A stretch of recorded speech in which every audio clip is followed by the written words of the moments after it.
দুষ্টুমিটা আপনারা দেখুন কেমন দুষ্ট হয়েছে। আজ জেনিকে স্কুল থেকে আনার পরে দেখুন ওর কীর্তিটা, ওকে কেন নিয়ে যায়নি ওই জন্য বদমাইশি করছে। দেখুন ওর দুষ্টুমিটা।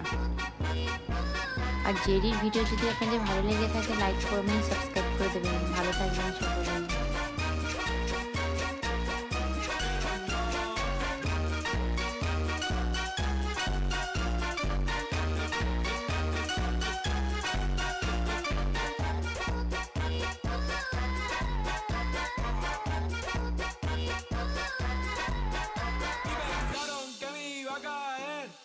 Pero no, de su mala vibra a mí me protege.